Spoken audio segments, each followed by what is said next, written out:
ਵਾਹਿਗੁਰੂ ਜੀ ਕਾ ਖਾਲਸਾ ਵਾਹਿਗੁਰੂ ਜੀ ਕੀ ਫਤਿਹ। ਮੈਂ ਤੁਹਾਡਾ ਹੋਸਟ ਅਮਰਵੀਰ ਸਿੰਘ। ਮੈਂ ਪ੍ਰੋਗਰਾਮ ਸੱਚੋ ਸੱਚ ਵਿੱਚ ਤੁਹਾਡਾ ਸਵਾਗਤ ਕਰਦਾ ਹਾਂ। ਮੇਰੇ ਸਾਹਮਣੇ ਸਾਡੇ ਹਰਮਨ ਪਿਆਰੇ ਡਾਕਟਰ ਅਮਰਜੀਤ ਸਿੰਘ ਜੀ ਬੈਠੇ ਹਨ। ਆਓ ਉਹਨਾਂ ਨਾਲ ਅੱਜ ਦਾ ਇਹ ਪ੍ਰੋਗਰਾਮ ਸ਼ੁਰੂ ਕਰੀਏ। ਅੱਜ 19 ਫਰਵਰੀ 2014 8 ਫੱਗਣ ਨਾਨਕਸ਼ਾਹੀ ਸੰਮਤ 545 ਦਾ ਦਿਨ ਹੈ। ਡਾਕਟਰ ਸਾਹਿਬ, ਅੱਜ ਤੁਸੀਂ ਸਾਨੂੰ ਕੋਈ ਖਾਸ ਇਸ਼ੂ ਜਿਹੜਾ ਤੁਸੀਂ ਸਾਡੇ ਦਰਸ਼ਕਾਂ ਨਾਲ ਸਾਂਝਾ ਕਰਨਾ ਚਾਹੋਗੇ? ਜੀ, ਸਭ ਤੋਂ ਪਹਿਲਾਂ ਤਾਂ ਤੁਹਾਡਾ ਵੀ ਸਵਾਗਤ ਹੈ ਕਿਉਂਕਿ ਤੁਹਾਡਾ ਇਹ ਸੈਕੰਡ ਪ੍ਰੋਗਰਾਮ ਹੈ ਔਰ ਭੈਣ ਜੀ ਨੀਲਮ ਕੌਰ ਵੈਕੇਸ਼ਨ ਤੇ ਨੇ ਔਰ ਤੁਹਾਡੇ ਪਹਿਲੇ ਪ੍ਰੋਗਰਾਮ ਤੋਂ ਬਾਅਦ ਬਹੁਤ ਸਾਰੀਆਂ ਕਾਲ ਸਾਨੂੰ ਆਈਆਂ ਨੇ ਦਰਸ਼ਕਾਂ ਦੀਆਂ ਜਿਨ੍ਹਾਂ ਨੇ ਐਪਰੀਸ਼ੀਏਟ ਕੀਤਾ ਹੈ ਕਿ ਤੁਸੀਂ ਕਾਫੀ ਤੇਜ਼ੀ ਦੇ ਨਾਲ ਪਿਕਅਪ ਕੀਤਾ ਹੈ ਸਾਰੇ ਪ੍ਰੋਗਰਾਮ ਦੇ ਫਾਰਮੈਟ ਨੂੰ। Thank you. ਦੇਖੋ, ਅੱਜ ਜਿਹੜਾ ਵਿਸ਼ਾ ਲਗਭਗ ਸਾਰੇ ਹੀ ਨੈਸ਼ਨਲ ਮੀਡੀਆ 'ਚ ਔਰ ਕੁਛ ਈਵਨ ਇੰਟਰਨੈਸ਼ਨਲ ਮੀਡੀਆ 'ਚ ਵੀ ਹੈ, ਉਹ ਭਾਰਤੀ ਸੁਪਰੀਮ ਕੋਰਟ ਦੀ ਜੱਜਮੈਂਟ ਤੇ ਉਸ ਤੋਂ ਬਾਅਦ ਤਮਿਲਨਾਡੂ ਸਰਕਾਰ ਦਾ ਫਾਲੋਅਪ ਤੇ ਉਸ ਦੇ ਰਿਐਕਸ਼ਨ ਵਜੋਂ ਕਾਂਗਰਸੀ ਲੀਡਰਾਂ ਦੀ ਉਸ ਦੇ ਉੱਤੇ ਪ੍ਰਤੀਕਿਰਿਆ। ਸੁਪਰੀਮ ਕੋਰਟ ਨੇ 3 ਉਹ ਮੌਤ ਦੀ ਸਜ਼ਾ ਪ੍ਰਾਪਤ ਰਾਜੀਵ ਗਾਂਧੀ ਦੇ ਹੱਤਿਆਰੇ ਜਿਨ੍ਹਾਂ ਦੀ ਮੌਤ ਦੀ ਸਜ਼ਾ ਉਮਰ ਕੈਦ ਦੇ ਵਿੱਚ ਬਦਲੀ, ਇਸ ਆਧਾਰ ਦੇ ਉੱਤੇ ਕਿ ਉਹਨਾਂ ਦੀ ਦਇਆ ਦੀ ਅਰਜ਼ੀ ਮਰਸੀ ਪਟੀਸ਼ਨ ਪ੍ਰੈਜ਼ੀਡੈਂਟ ਨੂੰ ਜਿਹੜੀ ਉਹਨਾਂ ਨੇ ਕੀਤੀ ਉਹਦੇ 'ਚ 11 ਸਾਲ ਦਾ ਸਮਾਂ ਲਗਭਗ ਲੱਗ ਗਿਆ ਔਰ ਉਹਨਾਂ ਨੇ ਸੁਪਰੀਮ ਕੋਰਟ ਨੇ ਇਹਨੂੰ ਆਧਾਰ ਬਣਾ ਕੇ ਉਹਨਾਂ ਦੀ ਜਿਹੜੀ ਮੌਤ ਦੀ ਸਜ਼ਾ ਹੈ ਉਹ ਉਮਰ ਕੈਦ ਦੇ ਵਿੱਚ ਬਦਲੀ। ਕਿਉਂਕਿ ਉਸ ਤੋਂ ਪਹਿਲਾਂ ਹੀ ਪਿਛਲੇ ਮਹੀਨੇ ਸੁਪਰੀਮ ਕੋਰਟ ਨੇ ਇਹ ਇੰਡੀਕੇਸ਼ਨ ਦੇ ਦਿੱਤੀ ਸੀ ਕਿ ਇਸ ਲਾਈਨ ਦੇ ਉੱਤੇ ਹੀ ਉਹ ਸੋਚਦੇ ਨੇ। ਸੋ ਇਸ ਦਾ ਜਿਹੜਾ ਕੋਈ ਬਹੁਤ ਰੌਲਾ ਨਹੀਂ ਪਿਆ ਕਿਉਂਕਿ ਉਸ ਤੋਂ ਪਹਿਲਾਂ ਹੀ ਰਾਜੀਵ ਗਾਂਧੀ ਦੀ ਵਾਈਫ ਸੋਨੀਆ ਗਾਂਧੀ ਔਰ ਇਹ ਉਹਨਾਂ ਦੇ ਅੱਗੋਂ ਸਾਰੇ, ਕਿਉਂਕਿ ਸਾਰੇ ਰੋਮਨ ਕੈਥੋਲਿਕ ਨੇ ਤੇ ਕੈਥੋਲਿਕਸ ਦੇ ਵਿੱਚ ਵੈਸੇ ਵੀ ਮੌਤ ਦੀ ਸਜ਼ਾ ਇਹਨੂੰ ਇਹ ਨਹੀਂ ਮੰਨਦੇ ਔਰ ਸੋਨੀਆ ਗਾਂਧੀ ਜਦੋਂ ਨਲਨੀ ਨੂੰ ਮਿਲੀ ਸੀ ਉਹਦੇ ਇੱਕ ਹੋਰ ਕੰਸਪੀਰੇਟਰ ਲੇਡੀ ਤੇ ਉਦੋਂ ਉਹਨੇ ਕਿਹਾ ਸੀ ਕਿ ਵੀ ਮੈਂ ਜਿਹੜੀ ਪ੍ਰਿਯੰਕਾ ਵੀ ਮਿਲੀ ਸੀ ਉਹਨਾਂ ਦੀ ਡਾਟਰ ਵੀ, ਕਿ ਅਸੀਂ ਫਾਂਸੀ ਦੇਣ ਦੇ ਹੱਕ 'ਚ ਨਹੀਂ। ਪਰ ਜਿਸ ਗੱਲ ਨੇ ਅੱਜ ਸਾਰੇ ਇੱਕ ਸਰਪ੍ਰਾਈਜ਼ ਐਲੀਮੈਂਟ ਵੀ ਔਰ ਕਿਸੇ ਹੱਦ ਤੱਕ ਕਾਂਗਰਸੀ ਲੀਡਰਾਂ 'ਚ ਇੱਕ ਸ਼ੌਕ ਐਲੀਮੈਂਟ ਵੀ ਲਿਆਂਦਾ ਹੈ, ਉਹ ਹੈ ਕਿ ਇਸ ਫੈਸਲੇ ਤੋਂ ਫੌਰਨ ਬਾਅਦ, ਕਿਉਂਕਿ ਇਸ ਫੈਸਲੇ 'ਚ ਸੁਪਰੀਮ ਕੋਰਟ ਨੇ ਕਿਹਾ ਕਿ ਕਿਉਂਕਿ ਉਹ ਚੇਨਈ ਦੀ ਜੇਲ੍ਹ 'ਚ ਨੇ 3 ਇਹ ਵੀ ਤੇ 4 ਹੋਰ ਜਿਨ੍ਹਾਂ ਦੀ ਸਜ਼ਾ ਪਹਿਲਾਂ ਹੀ ਹਾਈ ਕੋਰਟ ਘਟਾ ਚੁੱਕਾ ਹੈ 7 ਕਾਤਲ, ਕਿ ਵੀ ਜੇ ਤਮਿਲਨਾਡੂ ਸਰਕਾਰ ਚਾਹੇ ਤੇ ਉਹਨਾਂ ਦੀ ਰਿਹਾਈ ਵਾਲੀ ਗੱਲ ਉਹਨਾਂ ਦੇ ਉੱਤੇ ਡਿਪੈਂਡ ਕਰਦੀ ਹੈ। ਸੋ ਇਹ ਫੈਸਲਾ ਆਉਣ ਤੋਂ 24 ਘੰਟੇ ਦੇ ਵਿੱਚ ਜੈ ਲਲਿਤਾ ਜਿਹੜੀ ਕਿ ਅੰਨਾ DMK ਦੀ ਹੈੱਡ ਹੈ ਔਰ ਸਰਕਾਰ ਚਲਾ ਰਹੀ, ਉਹਨੇ ਫੌਰਨ ਆਪਣੀ ਕੈਬਨਿਟ ਦੀ ਐਮਰਜੈਂਸੀ ਮੀਟਿੰਗ ਸੱਦੀ ਔਰ ਉਹਦੇ 'ਚ ਉਹਨਾਂ ਨੇ ਫੈਸਲਾ ਕੀਤਾ ਕਿ ਅਸੀਂ ਉਹਨਾਂ 7 ਨੂੰ ਜਿਹੜਾ ਰਿਹਾ ਕਰ ਰਹੇ ਔਰ ਕਿਉਂਕਿ ਇਸ ਕੇਸ ਦੀ ਇਨਵੈਸਟੀਗੇਸ਼ਨ CBI ਨੇ ਕੀਤੀ ਹੈ, ਇਹ ਅਜੇ ਸ਼ੋਰ ਨਹੀਂ ਹੈ ਵੀ ਇਹ ਟਾਡਾ ਥੱਲੇ ਸੀ ਜਾਂ ਨਹੀਂ ਸੀ, ਮੇਰਾ ਖਿਆਲ ਹੈ ਟਾਡਾ ਥੱਲੇ ਹੈ, ਪਰ ਮੀਡੀਆ ਦੇ ਵਿੱਚ ਕਨਫਲਿਕਟਿੰਗ ਰਿਪੋਰਟਸ ਨੇ। ਹਿੰਦੁਸਤਾਨ ਟਾਈਮਸ ਕੁਛ ਕਹਿੰਦਾ ਹੈ, ਟਾਈਮਸ ਆਫ ਇੰਡੀਆ ਕੁਛ ਕਹਿੰਦਾ ਹੈ। ਸੋ ਇਹ ਜ਼ਾਹਰ ਹੈ ਵੀ ਇਹਦੇ ਲਈ ਉਹਨਾਂ ਨੂੰ ਸੈਂਟਰ ਸਰਕਾਰ ਦੀ ਵੀ ਪਰਮਿਸ਼ਨ ਦੀ ਲੋੜ ਹੈ। ਟਾਡਾ ਨਾ ਵੀ ਹੋਏ, ਜਿਸ ਕੇਸ ਦੇ ਵਿੱਚ CBI ਇਨਵੈਸਟੀਗੇਸ਼ਨ ਹੈ, ਜੇ ਰਾਜ ਸਰਕਾਰ ਨੇ ਰਿਲੀਜ਼ ਵੀ ਕਰਨਾ ਹੈ ਤੇ ਹੋਮ ਮਿਨਿਸਟਰੀ ਉਹਦੀ ਕਲੀਅਰੈਂਸ ਦਿੰਦੀ ਹੈ। ਲੇਕਿਨ ਜੈ ਲਲਿਤਾ ਨੇ ਇਹਦੇ 'ਚ ਜਿਹੜਾ ਹੋਰ ਬੜਾ ਤੇਜ਼ੀ ਵਾਲਾ ਫੈਕਟਰ, ਇੱਕ ਤਾਂ 24 ਘੰਟੇ ਦੇ ਵਿੱਚ ਇਹ ਫੈਸਲਾ ਲਿਆ, ਦੂਸਰਾ ਉਹਨੇ ਇਹ ਕਿਹਾ ਕਿ 3 ਦਿਨ ਦਾ ਸਮਾਂ ਸੈਂਟਰ ਗਵਰਨਮੈਂਟ ਕੋਲ ਹੈ, ਜੇ ਉਹਨਾਂ ਨੇ ਸਾਨੂੰ ਇਹਦੀ ਆਗਿਆ ਨਾ ਦਿੱਤੀ ਜਾਂ ਇਹਦੇ ਤੇ ਕੋਈ ਫੈਸਲਾ ਨਹੀਂ ਦਿੱਤਾ ਅਸੀਂ ਤਾਂ ਵੀ ਗੋ ਹੈਡ ਕਰਾਂਗੇ ਔਰ ਕਨਸਟੀਟਿਊਸ਼ਨਲ ਪਾਵਰ ਜਿਹੜੀਆਂ ਸਾਡੀ ਸਟੇਟ ਕੋਲ ਨੇ ਉਹਦੇ ਤਹਿਤ ਅਸੀਂ ਇਹਨਾਂ ਨੂੰ ਰਿਲੀਜ਼ ਕਰ ਦਿਆਂਗੇ। ਹੁਣ ਇਹ ਇੱਕ ਐਸਾ ਫੈਕਟਰ ਹੈ ਜਿਸ ਨੇ ਬੜੀ ਜ਼ਬਰਦਸਤ ਡਿਬੇਟ ਸ਼ੁਰੂ ਕੀਤੀ ਹੈ। ਈਵਨ ਰਾਹੁਲ ਗਾਂਧੀ ਨੇ ਕਿਹਾ ਕਿ ਜੀ ਇਹ ਬੜਾ ਡਿਸਅਪੁਆਇੰਟਿੰਗ ਹੈ, ਜੇ ਇੱਕ ਪ੍ਰਾਈਮ ਮਿਨਿਸਟਰ ਨੂੰ ਨਿਆਂ ਨਹੀਂ ਮਿਲਿਆ ਤੇ ਆਮ ਬੰਦਿਆਂ ਨੂੰ ਨਿਆਂ ਕਿੱਥੋਂ ਮਿਲੇਗਾ।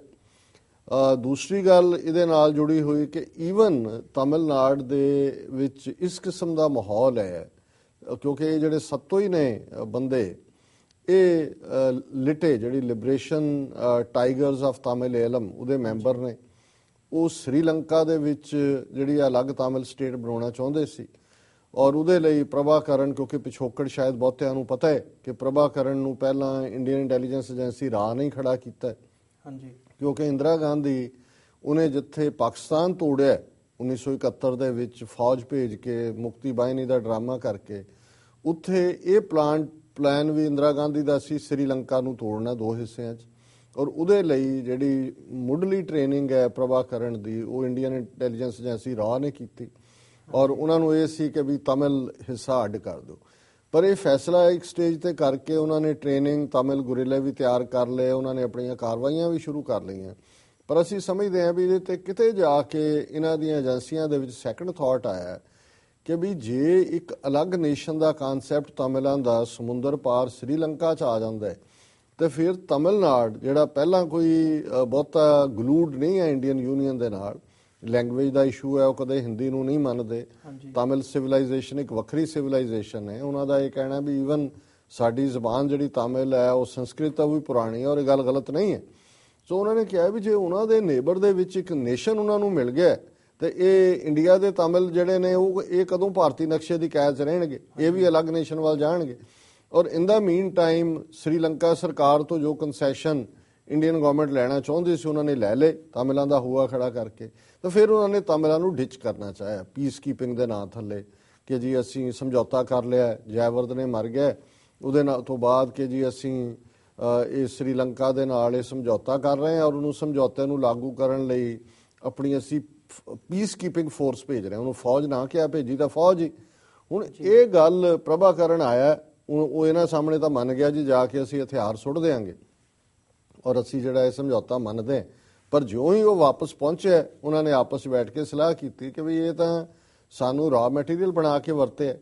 ਸੋ ਉਹਨਾਂ ਨੇ ਐਲਾਨ ਕਰ ਦਿੱਤਾ ਕਿ ਵੀ ਅਸੀਂ ਨਹੀਂ ਮੰਨਦੇ ਇਸ ਨੂੰ। ਔਰ ਦਿਲਚਸਪ ਗੱਲ ਇਹ ਹੈ ਵੀ ਇਸ ਮਾਮਲੇ 'ਚ ਹੁਣ ਫੌਜ ਜਿਹੜੀ ਇੰਡੀਆ ਨੇ ਭੇਜੀ, ਭਾਵੇਂ ਸ੍ਰੀਲੰਕਾ ਸਰਕਾਰ ਨੂੰ ਕਿਹਾ ਜੀ ਅਸੀਂ ਤਮਿਲਾਂ ਨੂੰ ਕਾਬੂ ਰੱਖਣ ਲਈ ਭੇਜੀ ਹੈ, ਤਮਿਲਾਂ ਨੂੰ ਇਹ ਇੰਪ੍ਰੈਸ਼ਨ ਦਿੱਤਾ ਕਿ ਜੀ ਅਸੀਂ ਤੁਹਾਡੀ ਹਿਫਾਜ਼ਤ ਸ੍ਰੀਲੰਕਾ ਸਰਕਾਰ ਤੋਂ ਕਰਾਂਗੇ। ਪਰ ਦੋਨਾਂ ਧਿਰਾਂ ਨੂੰ ਸਮਝ ਆ ਗਈ ਕਿ ਵੀ ਦੇਖੋ ਕਿ ਵੀ ਇਹ ਤਾਂ ਸ੍ਰੀਲੰਕਾ ਦੇ ਵਿੱਚ ਵੜ ਕੇ ਉਹੀ ਐਕਸਪੈਰੀਮੈਂਟ ਕਰ ਰਹੇ ਨੇ ਜੋ ਇਹਨਾਂ ਨੇ ਪਾਕਿਸਤਾਨ ਤੋੜ ਕੇ ਕੀਤਾ ਔਰ ਦੋਨਾਂ ਨੇ ਆਪਸ ਅੰਡਰਸਟੈਂਡਿੰਗ ਕਰ ਲਈ, ਲਿਟੇ ਨੇ ਔਰ ਸ੍ਰੀਲੰਕਾ ਸਰਕਾਰ ਨੇ। ਨਤੀਜੇ ਦੇ ਤੌਰ ਤੇ ਪੀਸ ਕੀਪਿੰਗ ਫੋਰਸ ਆ ਭਾਰਤੀ ਫੌਜ ਦਾ ਉਹ ਬੁਰਾ ਹਾਲ ਕੀਤਾ। ਉਹ ਹਾਲਾਂਕਿ ਉਹਦੇ 'ਚ ਵੀ ਜ਼ਿਆਦਾ ਮਰਨ ਵਾਲੇ ਸਿੱਖ, ਕਿਉਂਕਿ ਜੂਨ 84 ਬੀਤ ਚੁੱਕਾ ਸੀ, ਉਹਦੇ 84 ਤੋਂ ਬਾਅਦ ਦੀ ਗੱਲ ਹੈ। ਰਾਜੀਵ ਗਾਂਧੀ ਨੇ ਇਸ ਨੂੰ ਜ਼ਿਆਦਾ ਐਗਰੈਸਿਵਲੀ ਪਰਸਿਊ ਕੀਤਾ।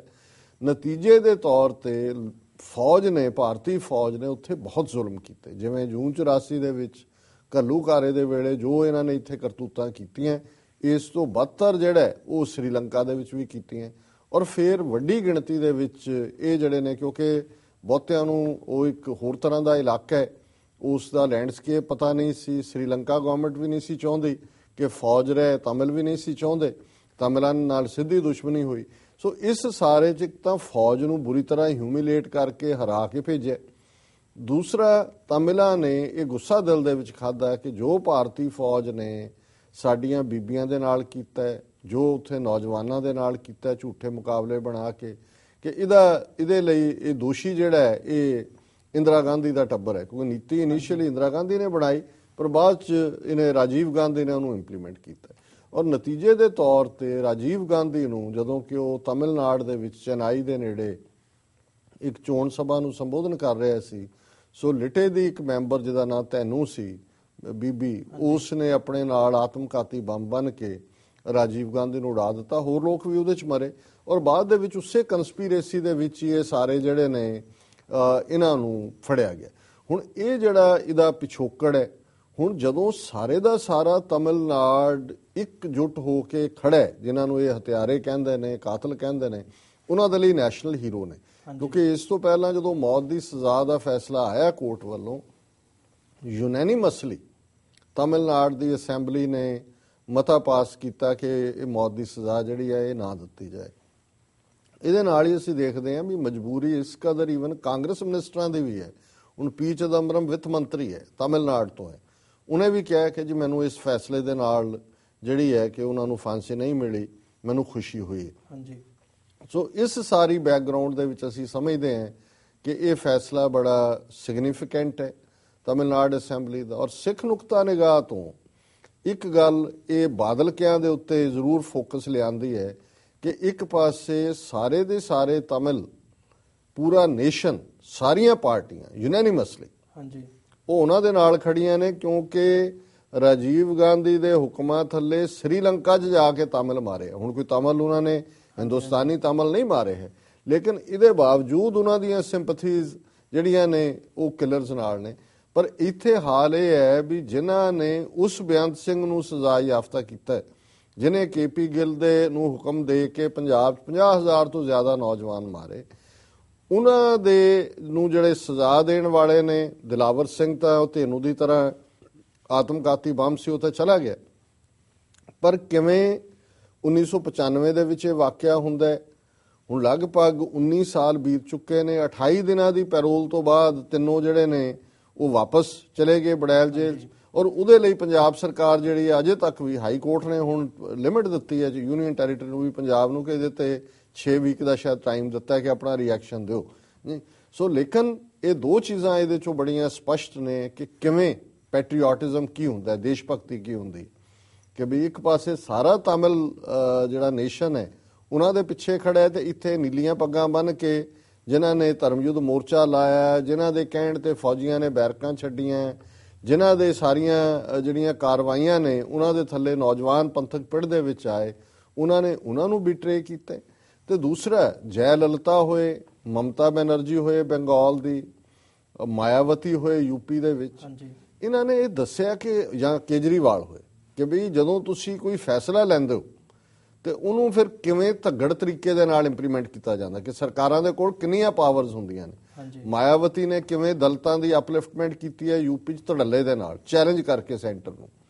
ਮਮਤਾ ਬੈਨਰਜੀ ਨੇ, ਮਨਮੋਹਨ ਸਿੰਘ ਚੱਲਿਆ ਸੀ ਬੰਗਲਾਦੇਸ਼ ਜਾ ਕੇ ਫਰਾਕਾ ਦੇ ਉੱਤੇ ਸਮਝੌਤਾ ਕਰਨ, ਮਮਤਾ ਬੈਨਰਜੀ ਨੇ ਨਾਲ ਜਾਣੇ ਸੀ, ਉਹ ਨਹੀਂ ਗਈ। ਉਹਨੇ ਕਿਹਾ ਜੀ ਨਹੀਂ, ਇਹ ਅਸੀਂ ਨਹੀਂ ਮੰਨਣਾ। ਈਵਨ ਸੈਂਟਰ ਜਿਹੜੀ ਫੋਰਨ ਪਾਲਿਸੀ ਹੈ ਉਹ ਤਾਂ ਸੈਂਟਰ ਦਾ ਪ੍ਰੈਰੋਗੇਟਿਵ ਹੈ, ਲੇਕਿਨ ਮਮਤਾ ਬੈਨਰਜੀ ਨੇ ਸਟੈਂਡ ਲੈ ਕੇ ਉਹ ਸਟੈਂਡ ਬਦਲਣ ਤੇ ਮਜਬੂਰ ਕੀਤਾ। ਔਰ ਜਿਵੇਂ ਜੈ ਲਲਿਤਾ ਨੇ 24 ਘੰਟੇ ਦੇ ਵਿੱਚ ਇਹ ਡਿਸੀਜਨ ਲਿਆ, ਨਾਲ ਹੀ ਸੈਂਟਰ ਨੂੰ ਕਿਹਾ ਵੀ ਨਹੀਂ ਕਰੋਗੇ ਅਸੀਂ ਤਾਂ ਵੀ ਛੱਡਾਂਗੇ, ਭਾਵੇਂ ਉਹਨੂੰ ਕਿਹਾ ਜਾ ਰਿਹਾ ਜੀ ਇਹ ਪਾਰਲੀਮੈਂਟ ਚੋਣਾਂ, ਪੋਸਚਰ, ਇਹ ਉਹ, ਪਰ ਇਹ ਇਵੇਂ ਹੀ ਹੈ।